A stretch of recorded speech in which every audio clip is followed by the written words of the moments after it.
السلام علیکم ورحمۃ اللہ وبرکاتہ۔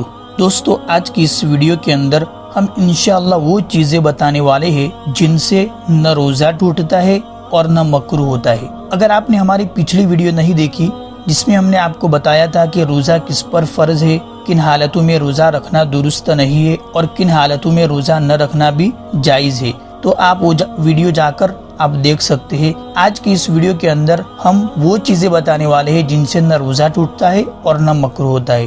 تو چلے پھر شروع کر دیں۔ اس سے پہلے اگر آپ نے ابھی تک ہماری چینل کو سبسکرائب نہیں کیا تو ضرور کر لے اور بیل آئیکن کو بھی پریس کر لے۔ تو چلیے شروع کرتے ہیں۔ وہ چیزیں ہیں جن سے روزہ نہیں ٹوٹتا اور نہ مکروہ ہوتا ہے۔ تو سب سے پہلے مسواک کرنا۔ مسواک کرنے سے روزہ نہیں ٹوٹتا ہے۔ اسی طرح سر یا مونچھوں پر تیل لگانا۔ نمبر 3، آنکھوں میں دوا یا سرما ڈالنا۔ نمبر 4، خوشبو سونگھنا۔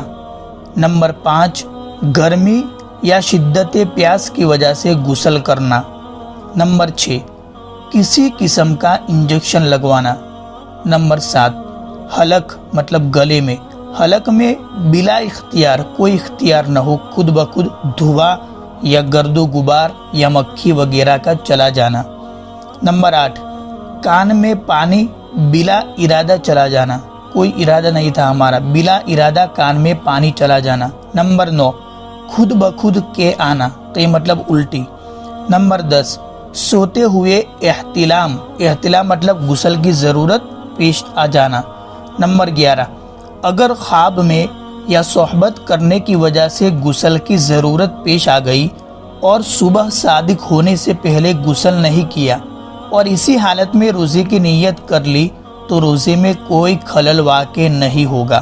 نمبر 12، اگر بیوی کو اپنے خاوند مطلب اپنے شوہر یا نوکر کو اپنے آقا کا سخت غصے کا ڈر ہو تو کھانے میں نمک چکھ کر تھوک دینا بھی مکروہ نہیں۔ تو دوستو، یہ وہ چیزیں تھی جن سے نہ روزہ ٹوٹتا ہے اور نہ مکروہ ہوتا ہے۔ مجھے امید ہے کہ آج کا ویڈیو آپ کو سمجھ میں آ گیا ہوگا، تو اسے زیادہ سے زیادہ شیئر کریں۔